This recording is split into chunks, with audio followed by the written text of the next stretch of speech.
My name is Waverly Palmer, and I'm 32 years old. Last week, at my sister's $200,000 wedding at a $15 million estate in Greenwich, Connecticut, I was handed a gray badge that read, Limited Access Guest, while my mother leaned in and whispered, That means no plate for you, Waverly. I had spent 3 years saving $10,000 for that envelope. 3 years of skipped vacations, home-cooked meals, and wearing the same work clothes until the seams frayed. I wanted to give my sister the most generous gift I could afford. I wanted to prove I belonged in this family. Instead, I got a laminated piece of plastic that told me I wasn't welcome at the reception. So I walked to the gift table, retrieved my envelope, and said 5 words that made my mother's face turn white. Before I tell you what happened next, please take a moment to like and subscribe, but only if this story resonates with you. Drop a comment telling me where you're watching from and what time it is there. But to understand why I did what I did, I need to take you back 6 months before that wedding. The Palmer family looks perfect on paper. My father, Gerald, is a retired mechanical engineer who spent 35 years at the same company. My mother, Patricia, worked as a bank teller before she decided that being a homemaker suited her better, especially once my sister started winning academic awards. And then there's Miranda, 3 years older than me, Harvard MBA, investment banker at a prestigious firm in Manhattan, the daughter who made my parents' Christmas cards worth sending. And me? I'm a mid-level accountant at a small logistics company in Queens. I live in a studio apartment that costs $1,800 a month and has a view of a brick wall. I went to community college, then transferred to a state university because my parents said they couldn't afford to send 2 daughters to expensive schools. Funny how they found the money for Miranda's down payment on her Upper East Side condo 3 years later. Growing up, I learned to measure love in square footage. Miranda's bedroom was twice the size of mine. Her closet had built-in shelves. Mine had a metal rod and 3 plastic hangers from the dollar store. When she graduated high school, my parents threw her a party with catered food and a live DJ. When I graduated, my mother said, "We'll do something small," and then forgot entirely. But the thing I remember most clearly is the photo on our living room mantel. It's a family portrait from 2015. My parents and Miranda, standing in front of a Christmas tree, smiling like they'd just won the lottery. I'm not in it. My mother said the frame was too small to fit all 4 of us, so they cropped me out. I spent years telling myself it didn't mean anything. I was wrong. The first time I truly understood my place in this family, I was 18 years old. It was June 2009, my high school graduation day. I'd spent 4 years working toward that moment, honor roll every semester, volunteer hours at the local library, a part-time job at a frozen yogurt shop so I could buy my own prom dress. I wasn't valedictorian, but I was proud of what I'd accomplished. The ceremony started at 2 in the afternoon. I walked across that stage at 2:47 p.m., shook the principal's hand, and received my diploma. I smiled for the camera even though I knew no one in my family was behind it. My parents weren't there. They were 300 miles away, taking Miranda on a campus tour at Columbia University. She was a junior in college and thinking about graduate school. My mother said, "Miranda's future is time-sensitive. You'll have other graduations." I never did. The only person in that auditorium who came for me was my Aunt Diane, my mother's younger sister. She drove 2 hours from her flower shop in Hartford to sit in the 3rd row and cheer when my name was called. Afterward, she took me to dinner at a little Italian restaurant and gave me a card with a $100 bill inside. "Your mother did the same thing to me once," she said quietly, cutting into her chicken parmesan. "When I got engaged, she was too busy helping your grandmother reorganize her china cabinet to come see the ring." I didn't know what to say. Aunt Diane reached across the table and squeezed my hand. "You're not missing anything, Waverly. They just don't know how to see you yet. But I've spent 15 years waiting for them to see me, and I'm starting to think they never will." 6 months before the wedding, My phone buzzed with a text from our family group chat. A group chat I was added to but rarely spoke in.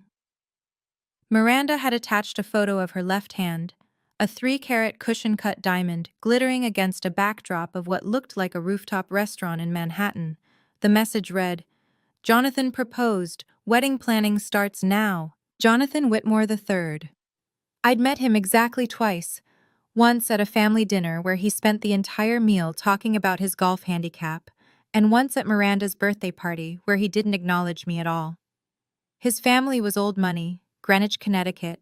His father was a retired hedge fund manager, and his mother sat on the boards of 3 different charitable foundations, the kind of people who summered as a verb. My mother's response came within seconds. "My baby! This is the happiest day of my life." My father sent a thumbs-up emoji. I typed and deleted 3 different messages before settling on, "Congratulations, Miranda, I'm happy for you." No one responded. 2 weeks later, the invitation arrived. Thick cotton paper, at least 600 grams. The lettering was embossed in gold, with a custom monogram featuring intertwined Ms. and J's.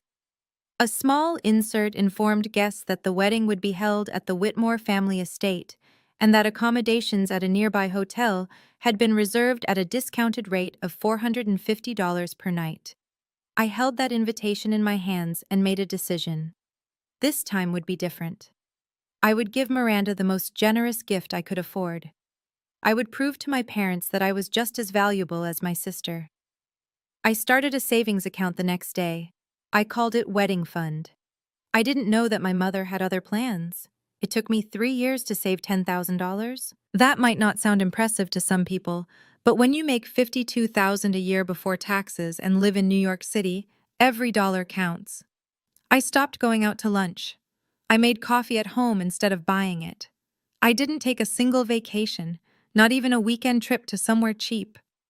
When my winter coat started falling apart, I sewed the lining back in myself instead of buying a new one. I wanted to give my sister something meaningful, something that proved I wasn't the family disappointment they thought I was. 3 weeks before the wedding, I went to my bank and requested a cashier's check for $10,000. The teller, a young woman with kind eyes, asked if I wanted it in an envelope. I said yes.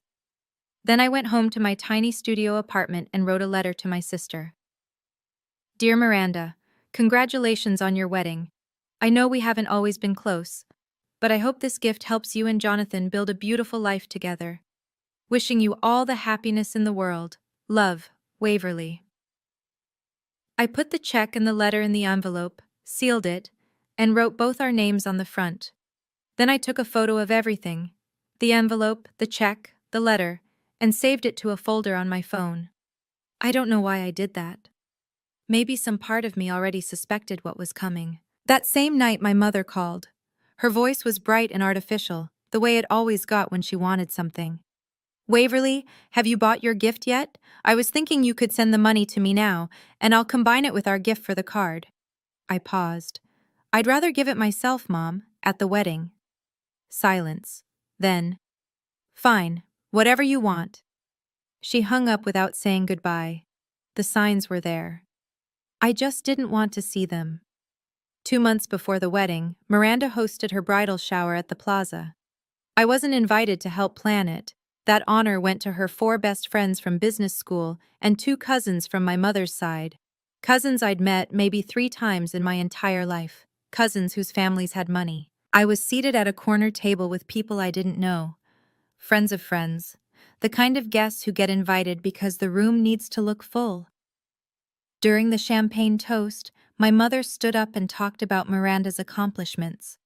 Harvard, her career, her brilliant future husband. She spoke for 7 minutes.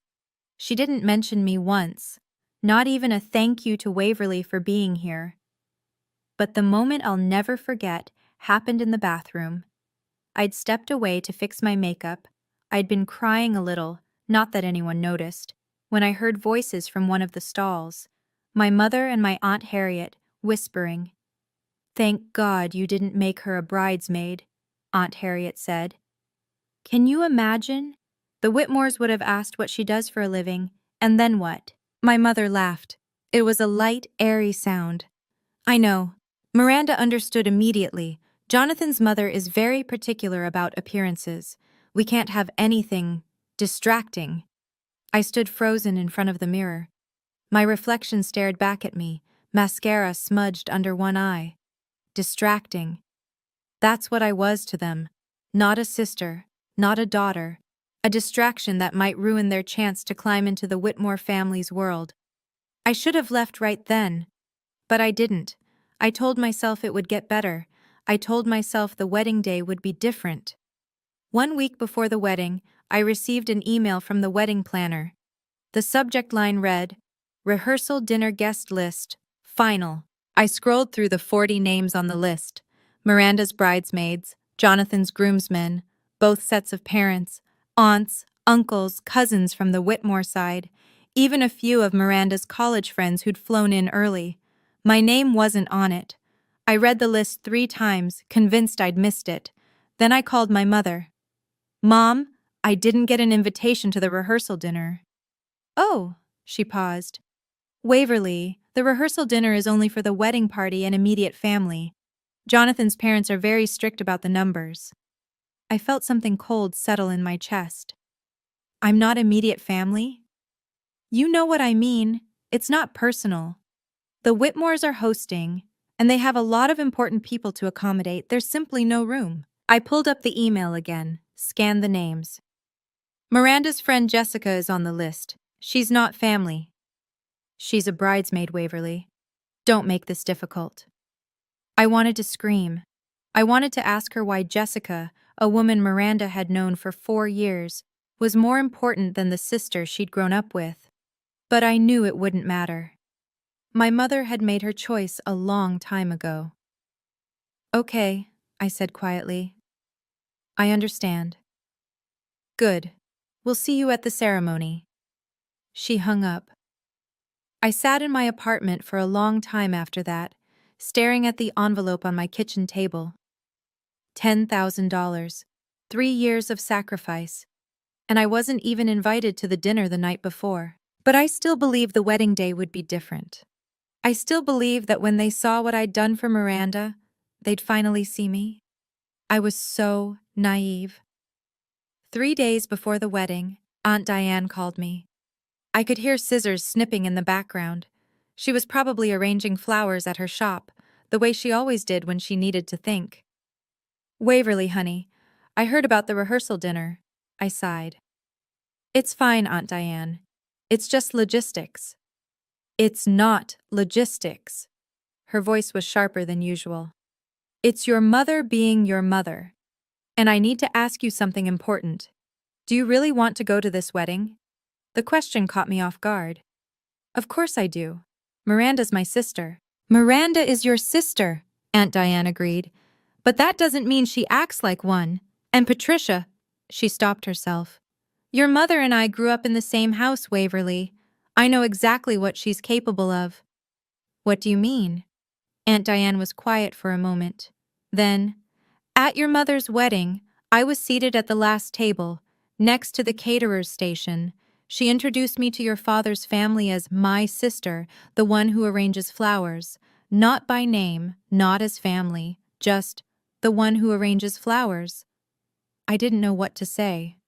"Your mother doesn't hate you, Waverly. She just doesn't see you as useful to her plans, and right now her plan is to impress the Whitmore family. You don't fit that picture. So what should I do?" "That's not for me to decide." I heard her set down the scissors. "But I want you to know something. I'll be at that wedding, and if anything happens, anything at all, you won't be alone." I felt tears prick my eyes. "Thank you, Aunt Diane." "Family isn't about blood, sweetheart. It's about who shows up. Remember that." I didn't know how much I'd need those words 3 days later. The night before the wedding, my phone rang at 11:47 p.m. It was Sophie Roberts. We'd been best friends since college, and by some strange coincidence, her event planning company had been hired to coordinate Miranda's wedding. She'd tried to stay professional about it, keeping our friendship separate from her work. But that night, her voice was shaking. "Wave, I need to tell you something, and I need you to stay calm." I sat up in bed. What is it? I was reviewing the seating chart tonight. Final check before tomorrow. She paused. Your name was on table 3 2 weeks ago, family of the bride. But when I looked today, it's been crossed out, with a pen, and there's a note next to it. My heart started pounding. What does the note say? It says, guest will receive limited access badge, no meal. I couldn't breathe. Who wrote it? I don't know for sure, but I recognize the handwriting wave. Sophie's voice dropped. It looks like your mother's. The room started spinning. No meal, limited access. They weren't just excluding me from the rehearsal dinner. They were excluding me from the entire reception. Sophie, are you sure? I took a photo of the note. I'm sending it to you now. My phone buzzed. I opened the image and stared at the familiar handwriting. The same neat cursive that had signed my birthday cards for 32 years. Guest will receive limited access badge, no meal. My mother hadn't just forgotten about me. She'd planned this. Deliberately, methodically. She wanted my money but not my presence. I didn't sleep that night, but by morning, I knew exactly what I was going to do. I woke up on the morning of June 14th with a strange sense of clarity. The panic from the night before had burned itself out. In its place was something colder, harder. Not anger exactly, more like certainty. I stood in front of my closet, the same tiny closet I'd had for 4 years, and chose my outfit carefully. A navy blue dress I'd bought on sale 2 years ago. Simple, elegant, not attention-seeking. The kind of dress you wear when you want to look respectable, but not memorable. I did my own makeup, neutral tones, a light application of mascara. Nothing that would run if I cried. Then I sat down at my kitchen table and gathered my evidence. The screenshot of my mother's text asking me to send the money early. The photo of the seating chart note Sophie had sent. The picture of my envelope with the cashier's check inside. And Sophie's contact information, in case anyone tried to call me a liar. I put my phone in my clutch alongside the envelope. Then I called Aunt Diane. I'm still going, I told her. I figured you would. Are you okay? I don't know, but I need to see this through. I need to watch them do it to my face. Aunt Diane was quiet for a moment. I'll be there, Waverly. I'll stay close to the gift table. If you need me, just look in that direction. Thank you. And Waverly, whatever you decide to do, I'll support you, even if it makes your mother hate me forever. I smiled for the first time in 24 hours. I think she already does. Probably, but that's never stopped me before. I hung up, picked up my clutch, and walked out the door. It was time to face my family.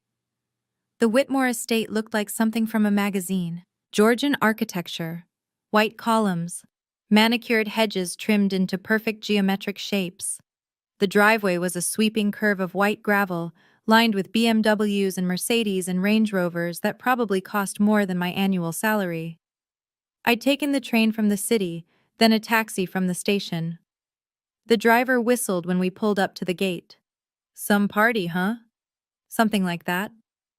I walked toward the entrance, where 2 staff members in crisp black vests stood behind a registration table.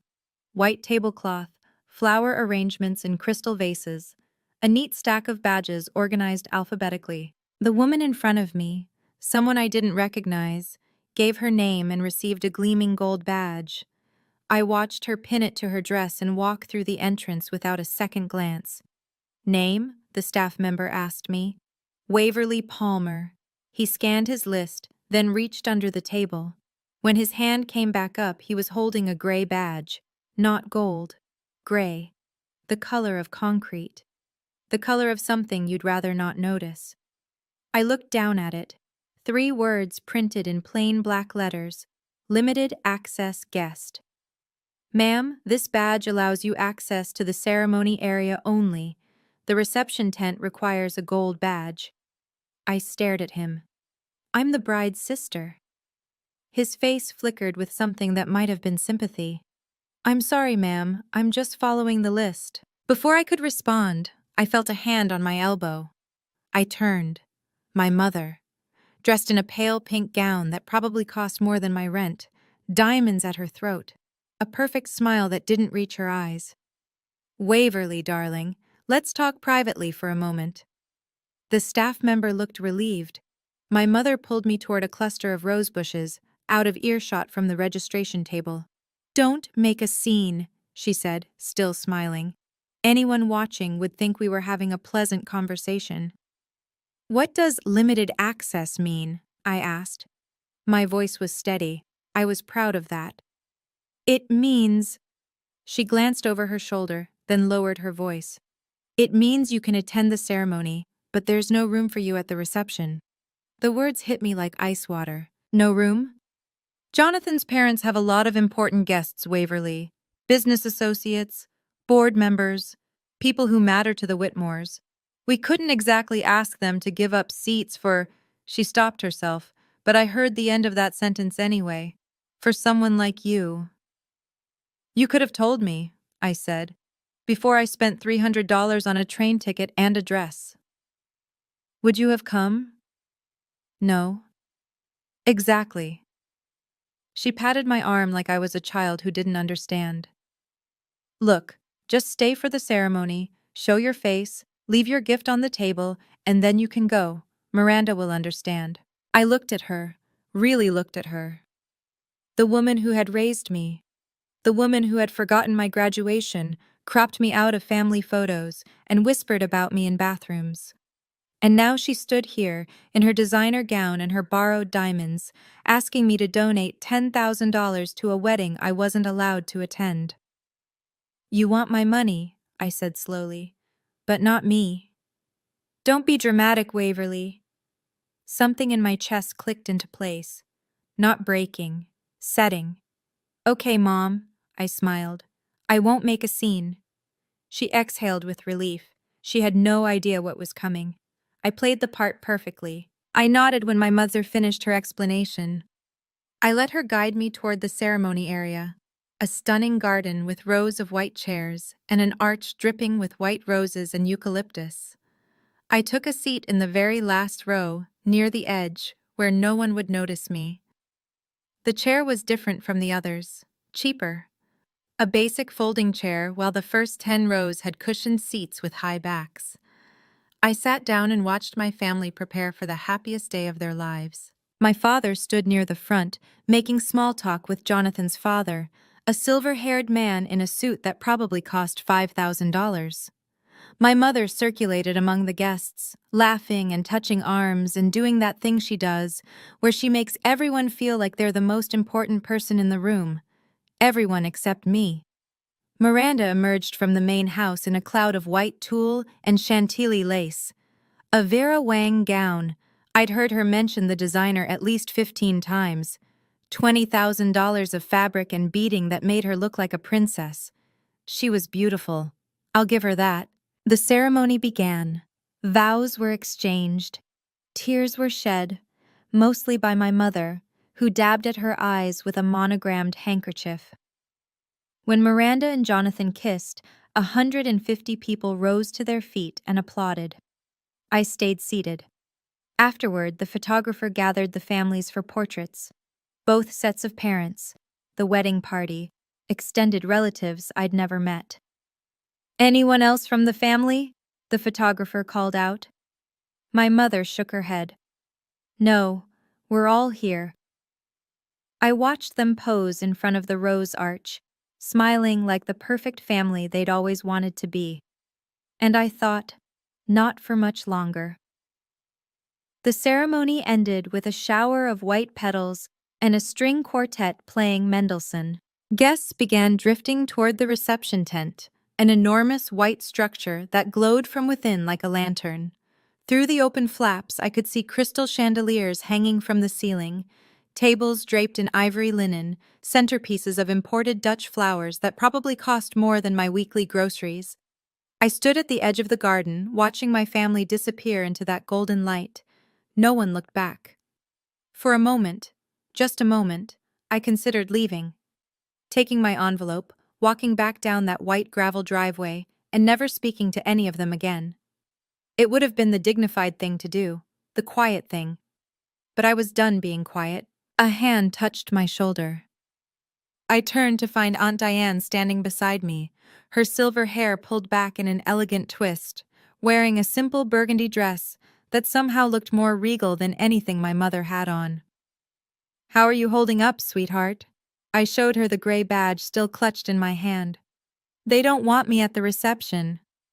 "I know, Sophie told me." She didn't look surprised, just sad. "What are you going to do?" "I'm going to get my envelope back." Aunt Diane nodded slowly. "The gift table is near the east entrance. I walked past it earlier." She squeezed my hand. "I'll be nearby. You won't be alone." "Thank you." "Waverly," she held my gaze. "Whatever happens in the next 10 minutes, don't apologize, don't explain, don't give them the satisfaction of seeing you break." I took a deep breath.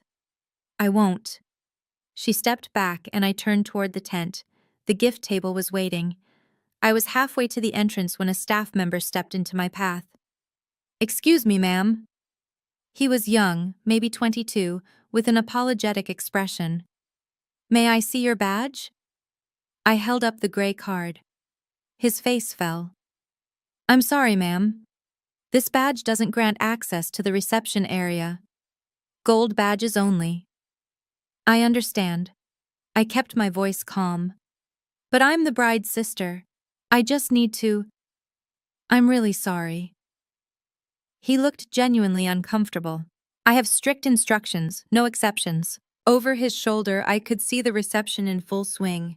Waiters carrying trays of champagne, guests laughing and mingling. My parents standing near the head table, accepting congratulations like they'd just achieved something magnificent.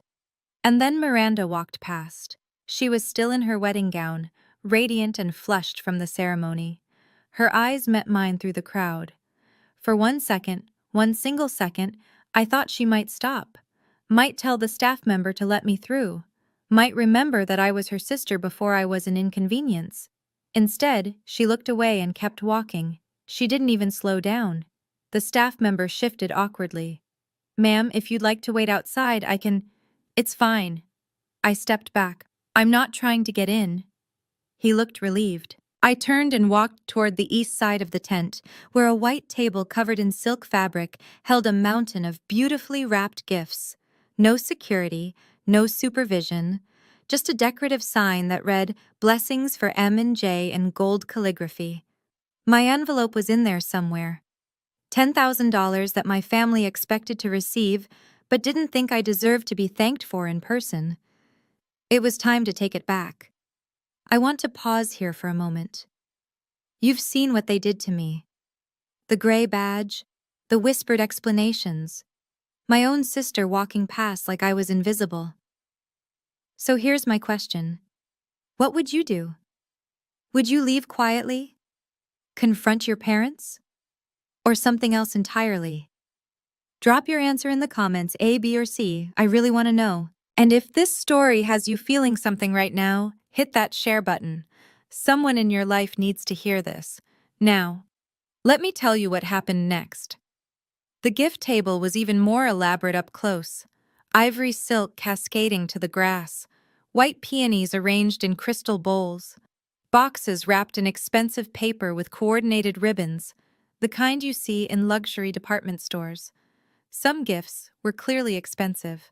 A few had cards from brands I recognized. Tiffany, Williams-Sonoma. One long box that might have been from a jeweler.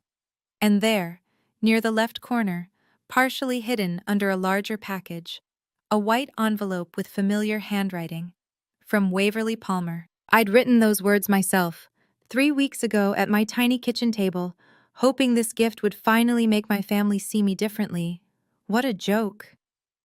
I glanced around. The staff members were focused on the tent entrance. A few guests lingered nearby, sipping champagne and chatting, but no one was watching the gift table. Why would they? Who steals from a wedding? I'm not stealing, I reminded myself. I'm taking back what's mine. Aunt Diane appeared at the edge of my vision, standing near a trellis covered in climbing roses. She gave me a small nod. "You're not alone." I took a breath and walked to the table. Casual, unhurried, like I was simply admiring the gifts. My fingers found the envelope immediately. The paper was slightly crinkled at one corner. Someone had picked it up, looked at it, and put it back down. Probably whoever organized the display. They'd seen my name. They knew I'd given generously. But they'd still decided I didn't deserve to be there when Miranda opened it. I slid the envelope into my clutch in one smooth motion. That's when I heard heels clicking on the flagstone behind me. "Waverly?"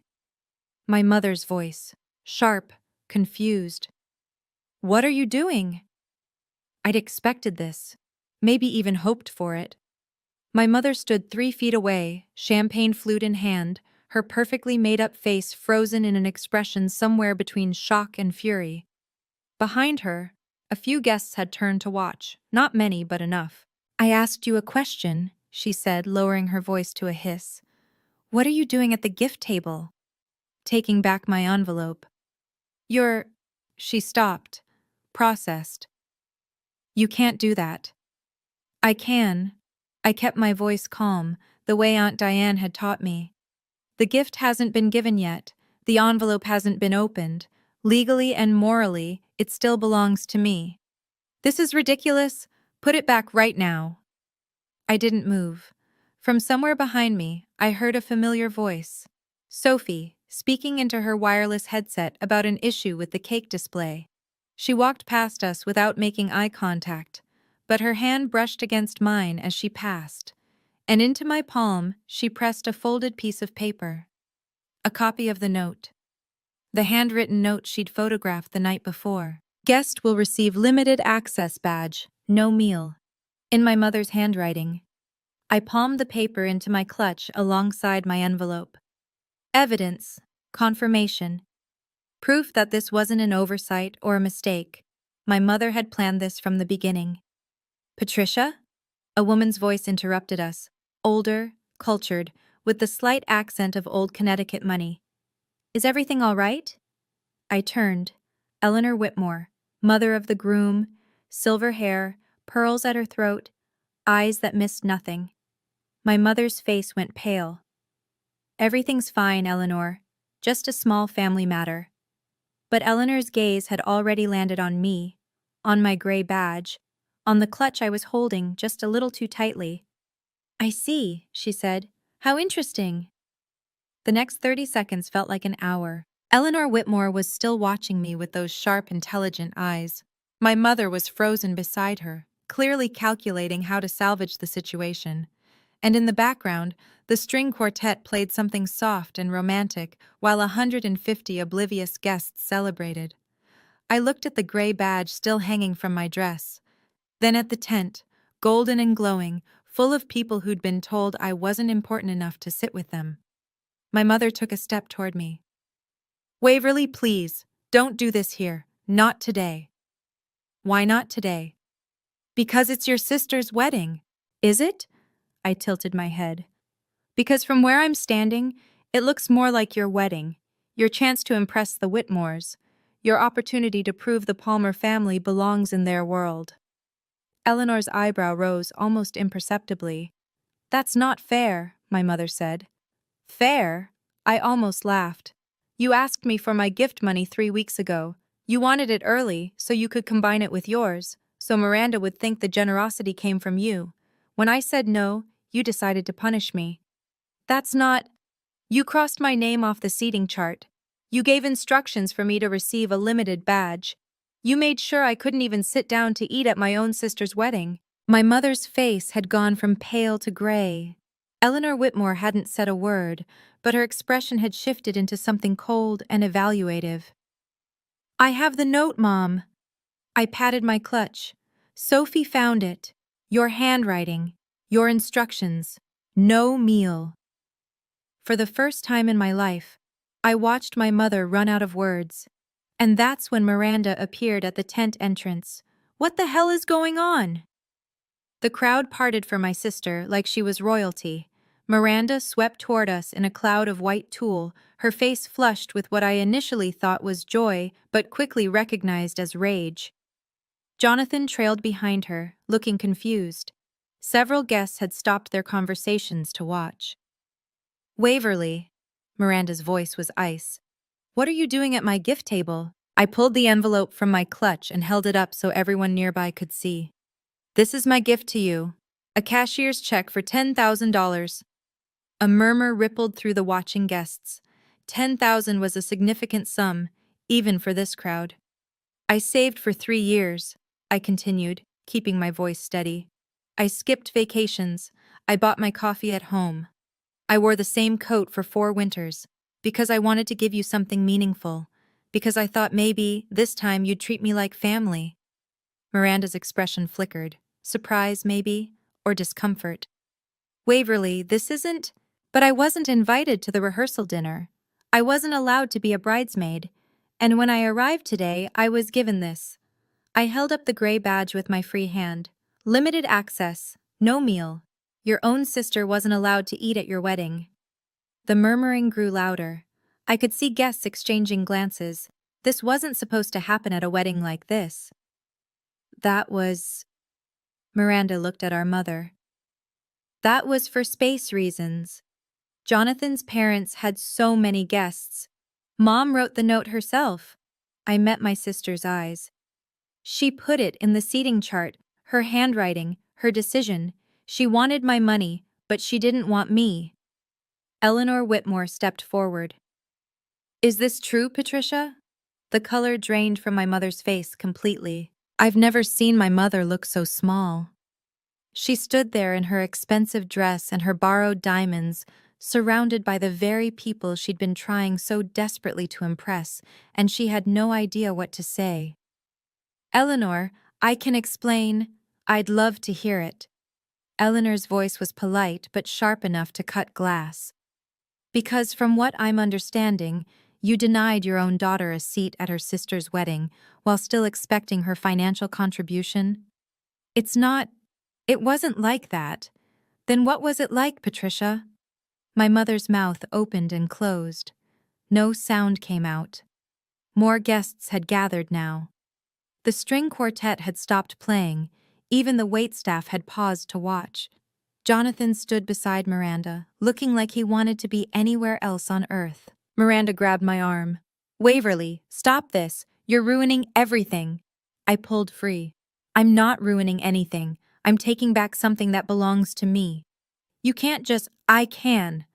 I held up the envelope one more time. "This check hasn't been deposited. This gift hasn't been given. And after everything you've done, everything you've let Mom do, I'm keeping it." "You're being ridiculous." "No." I looked at my sister, really looked at her, maybe for the first time. For 32 years, I've been the one who's ridiculous. Believing that if I just tried harder, loved harder, gave more, you'd finally see me as equal. But you never did. And you never will. I slid the envelope back into my clutch. "So I'm done trying." I turned to walk away, but my mother's voice stopped me. "Waverly Palmer, if you walk out of here, you're no longer part of this family." I turned back. "Mom," I said quietly, "I never was." The silence that followed was deafening. 150 people stood frozen in a perfect tableau, champagne flutes raised, conversations abandoned, all eyes fixed on the scene unfolding by the gift table. I could see their expressions shifting from curiosity to shock to something that looked almost like respect. My mother broke first. "You ungrateful, selfish Patricia!" Eleanor Whitmore's voice cut through like a blade. "Perhaps this isn't the moment." My mother whirled toward her. "Eleanor, please, you don't understand." "I understand perfectly." The older woman's gaze was arctic. "You excluded your daughter from her sister's wedding reception. You denied her a seat, a meal, and basic dignity, and you expected her to silently contribute $10,000 anyway." She paused. "That's not a misunderstanding. That's a calculation." Jonathan shifted uncomfortably. "Mom, maybe we should—" We should have been told the full situation before we agreed to host this wedding. Eleanor didn't raise her voice, but she didn't need to. The Whitmores value family, Patricia. All of family, not just the members who photograph well. My mother looked like she'd been slapped. Miranda stepped forward, tears streaming down her face. This is my wedding day. This is supposed to be the best day of my life. I felt something shift in my chest, not guilt exactly, but something close to it. I know, I said quietly, and I'm sorry it's been disrupted, but I won't apologize for refusing to be invisible anymore. I turned to Aunt Diane, who had been watching from the edge of the crowd. She walked to my side and put her arm around my shoulder. We're leaving now, she announced to no one in particular. Have a lovely reception. And together, we walked toward the exit. Behind us, I heard my mother starting to cry. The chaos erupted the moment we cleared the rose garden. I could hear Miranda's voice rising to a shriek behind us, my mother's sobs, Jonathan trying to calm everyone down while simultaneously directing guests back toward the tent. The string quartet had started playing again, something upbeat and desperate, like they could restore normalcy through sheer musical willpower. Don't look back, Aunt Diane murmured. Keep walking. But I did look back. Just once. My father was standing at the edge of the tent, watching me leave. His face was impossible to read, somewhere between shame and sorrow, and something I couldn't name. For a moment I thought he might come after me, might finally, after 32 years, choose me. He didn't. He turned and walked back to my mother's side. Aunt Diane squeezed my shoulder. I know, sweetheart, I know. We reached the front of the estate, where a taxi was already waiting. I'd called it that morning before I left my apartment. Some part of me had known I wouldn't be staying for the reception. You planned ahead, Aunt Diane said, impressed. I've learned that no one else plans for me. We climbed into the back seat. The driver, the same man who'd dropped me off earlier, glanced at us in the rearview mirror. Short party, huh? Something like that. As the car pulled away, I turned to watch the Whitmore estate shrink in the rear window. The white columns, the manicured hedges, the tent glowing gold against the afternoon sky. Somewhere in there, my family was dealing with the aftermath of what I'd done. And I felt nothing. Not triumph, not satisfaction, just an enormous, exhausted emptiness. What happens now? I asked. Aunt Diane took my hand. Now, she said, you start your life. We were a quarter-mile from the estate when I heard the shouting. The driver slowed as another car pulled up alongside us, a white SUV with the Whitmore Estate logo on the door. Through the window, I saw Miranda in the back seat, still in her wedding dress, mascara streaking down her face. Waverly, stop! The driver looked at me. Ma'am? Keep driving. But the SUV cut in front of us, forcing a stop. Before I could react, Miranda had thrown open her door and was running toward our taxi in $20,000 worth of ruined tool. You have to come back! She was breathless, desperate. You have to fix this! I rolled down my window. There's nothing to fix, Miranda. Yes, there is, her voice cracked. Eleanor is furious. Jonathan's father is asking questions. Mom won't stop crying. That sounds like a problem for Mom, not for me. Waverly, please. Miranda leaned against the car door, and for a moment, she looked like the little girl who used to sneak into my room during thunderstorms. I'll make it right. You can come back to the reception. I'll tell them there was a mix-up. A mix-up? I stared at her. You think this was a mix-up? It was complicated. Mom wanted my money, and you wanted to marry Jonathan without anyone asking awkward questions about your accountant's sister. I shook my head. That's not a mix-up, Miranda. That's a choice. Tears spilled down her cheeks. I'm your sister. Yes. I felt Aunt Diane's hand tighten on mine. And you chose to let them treat me like I wasn't. Miranda opened her mouth, closed it. She had nothing. Go back to your wedding, I said. Your guests are waiting. I rolled up the window. Drive. My phone started ringing before we reached the main road. Mom? Dad? Miranda? Mom again. Unknown numbers that were probably relatives calling on someone else's behalf. I silenced all of them and stared out the window at the Connecticut countryside, rolling hills, stone walls, houses with 3-car garages and tennis courts. You're allowed to feel things, Aunt Diane said quietly. This isn't nothing. I know, I swallowed. But I can't feel them yet. Not while I'm still in this car. Not while I can still see that house in the distance. My phone rang again. This time it was my father. Something in me, some old childish hope, made me answer. Waverly. His voice was thin, strained. Please come back. Your mother is... She's not handling this well. She's not handling it well? I know how it looks. Do you? I felt the anger rising now, pushing through the numbness. Dad, they gave me a gray badge. They told me I couldn't eat. They wanted my money but not my presents. And you stood there. You let it happen. Silence. I didn't know about the badge. You didn't ask. My voice broke slightly, and I hated it. In 32 years, you've never once asked how I was being treated. You let Mom handle it. You let Miranda be the important one. And you never, ever protected me. Waverly. I'm not coming back, Dad. Not today. Maybe not ever. You can't just cut off your family. Watch me. I hung up. Aunt Diane didn't say anything. She just reached over and gently pried the phone from my shaking hand. You can have this back later, she said. When you're ready. The taxi drove on. Behind us, the Whitmore estate disappeared over the horizon. I didn't look back again. The tears didn't come until we reached the train station. Aunt Diane had insisted on riding back to the city with me. We sat in a quiet corner of the Metro North platform, surrounded by weekend travelers who had no idea that my entire world had just collapsed and rebuilt itself in the span of 2 hours. I actually did it. My voice sounded strange in my own ears. I actually took the envelope and walked out.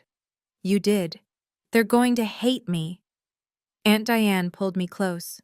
Some of them will. But sweetheart, they weren't treating you with love to begin with. You can't lose something you never had. The tears came then, not the delicate photogenic tears my mother produced on command, but ugly, heaving sobs that shook my whole body. I cried for the graduation they'd missed, for the family portrait they'd cropped me out of, for the 32 years I'd spent believing that if I just loved them hard enough, they'd love me back. It was never going to be enough, was it? I whispered. No matter what I did. No, honey, it wasn't. Aunt Diane stroked my hair like she used to when I was small. Some people aren't capable of seeing value in others. That's a failing in them, not in you. The train arrived. We boarded in silence. As the Connecticut scenery gave way to the gray edges of New York City, my phone buzzed one more time. I glanced at the screen. A text from Sophie. Eleanor pulled Miranda into a private room after you left. No one knows what happened, but Miranda was crying when she came out. I think things are about to change for your family. I stared at the message for a long moment. Then I put my phone away and closed my eyes. That was the moment I left my sister's wedding. But the story doesn't end there. What happened in the weeks that followed, with my parents, with Miranda, with Eleanor Whitmore, I didn't see coming. Before I tell you the rest, I'd love to hear from you. Have you ever had to set boundaries with family? Comment below. A, if you've done it, B, if you're considering it, or C, if you need the courage. And if this story hit close to home, consider subscribing. The ending will surprise you. Now, let me tell you what happened next. My phone didn't stop buzzing for 3 days. I turned off notifications, but I could see the counter climbing every time I glanced at the screen. Missed calls, 47, texts, over 100, voicemails that I couldn't bring myself to listen to. The Monday after the wedding, I went to my bank during lunch break. and voided the cashier's check.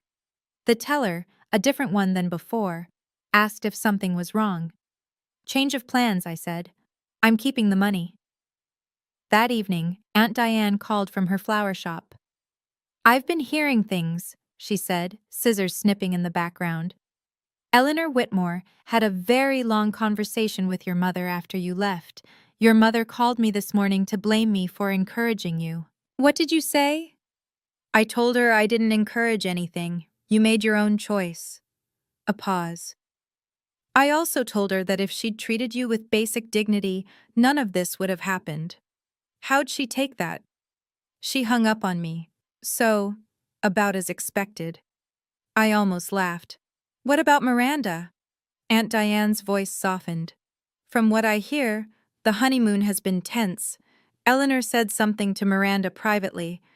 No one knows exactly what, but apparently there have been tears. Jonathan's been trying to smooth things over, but Eleanor is... well, she's Eleanor. She doesn't forget." I processed this in silence. Part of me wanted to feel vindicated, but mostly I just felt tired. "What do I do now?" I asked. "You move forward, sweetheart. You've spent 32 years waiting for them to change. Now you stop waiting." I looked around my tiny studio apartment, the cramped kitchen, the view of the brick wall, the empty envelope holder on my desk. I think I can do that. 2 weeks after the wedding, 3 things happened. First, my promotion came through. I'd been working towards senior accountant for almost 2 years, and the timing felt almost cosmic. My boss, a practical woman named Margaret who had no patience for drama, called me into her office on a Tuesday afternoon. "You've earned this, Waverly. Whatever's going on in your personal life, you've never let it affect your work." She slid a folder across her desk. 12% raise, new title, you start next month." I thanked her and managed not to cry until I reached the bathroom. Second, my mother left a voicemail. I'd been deleting them unheard, but something about this one made me pause.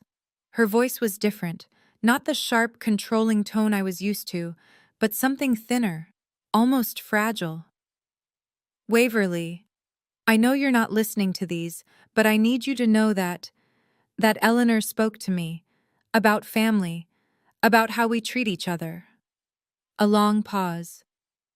"I don't agree with everything she said, but I've been thinking, maybe we should talk." I saved the voicemail. I didn't call back. Third, my father sent an email. Not to the family group, just to me. Private. "Waverly, I don't know how to say this, so I'll just say it. I'm sorry. I should have protected you. I should have spoken up. I didn't, and that's a failure I'll have to live with. I'm not asking you to forgive me. I'm just asking you to know that I see it now. I see what we did. If you ever want to talk, I'm here." Dad. I read the email 7 times. I didn't respond. But I saved it to a folder labeled "Maybe Someday." 1 month after the wedding, I wrote the email I'd been composing in my head for years. I sat in my favorite coffee shop, a tiny place near my apartment that made excellent flat whites, and stared at the blinking cursor for a long time before I started typing. "Dear Mom, Dad, and Miranda, I'm not writing this to hurt you. I'm writing because I need you to understand something. I'm not angry anymore. Anger takes energy, and I've spent too many years giving my energy to people who didn't value it. What I feel now is something closer to clarity. For 32 years, I tried to earn a place in this family. I was quiet when I should have spoken up. I gave when I should have held back. I accepted treatment that I would never have tolerated from strangers because I believed that family meant enduring pain. I was wrong. Family means choosing each other. It means showing up even when it's inconvenient. It means treating someone with dignity even when, especially when, no one is watching. You didn't choose me, and I can't make you. But I can choose myself, and that's what I'm doing now. This isn't a door closing. It's a door that finally has a lock. If any of you ever want a real relationship, one built on respect, not obligation, you know how to reach me. Until then, I wish you well. I genuinely do. Waverly. I CC'd Aunt Diane, then I hit send. The responses came within hours. My mother's was defensive. Miranda's was tearful. My father's was 2 words. I understand. I didn't reply to any of them. Instead, I finished my coffee, paid my bill, and walked out into the autumn sunshine. I had a life to build. 6 weeks after the wedding, I moved into a new apartment. 1 bedroom. Actual closet space. A window that looked out onto a small park instead of a brick wall. The rent was higher, but I could afford it now, partly because of my promotion, and partly because I had $10,000 that wasn't going anywhere else. Aunt Diane drove down from Hartford to help me unpack. We spent the whole day arranging furniture, hanging curtains, and arguing about the best placement for the small, succulent collection I'd started. "This one needs more light," she said, holding up a particularly stubborn echeveria. "And this corner gets good afternoon sun. Trust me, I've been growing things for 40 years. I let her win that argument. Around sunset, we took a break and sat on my new balcony with glasses of cheap wine. Below us, children were playing in the park while their parents scrolled through phones on benches. Normal life, ordinary joy. "I brought you something," Aunt Diane said. She handed me a framed photograph. Me at my high school graduation, clutching my diploma and smiling despite the tears in my eyes. I remembered that moment. It was right after the ceremony, right after I'd realized my parents weren't there. "You kept this?" "I've had it on my desk for 15 years, she smiled. "Figured it's time it hung somewhere it belongs." I stared at the image. Younger me, hopeful me, the me who still believed things would get better if I just kept trying. "Thank you," I whispered, "for everything. For being there when they weren't." Aunt Diane put her arm around my shoulder. "That's what family does, sweetheart. Real family." I hung the photo above my desk that night. For the first time, I looked forward to coming home.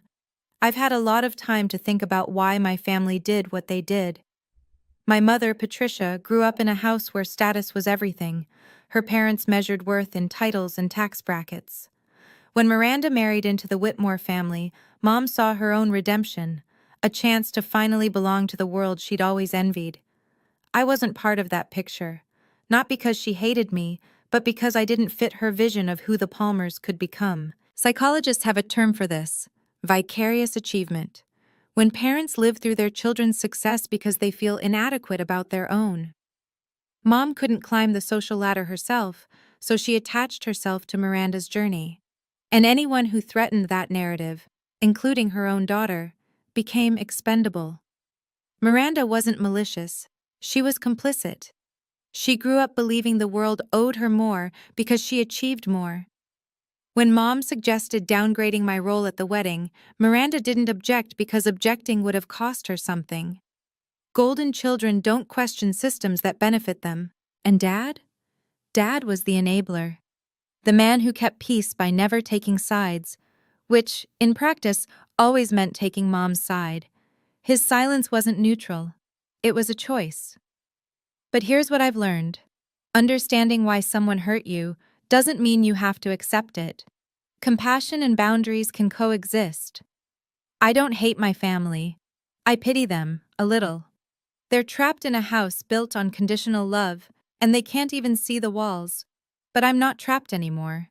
If you're watching this and you've been waiting for permission to stop accepting less than you deserve, from family, from partners, from anyone, consider this your sign. You are allowed to love people and still walk away from them. You are allowed to protect your peace. You are allowed to choose yourself. And you are never, ever obligated to stay at a table where you're not fed. Thank you for staying with me until the end. If this story helped you feel less alone, drop a comment.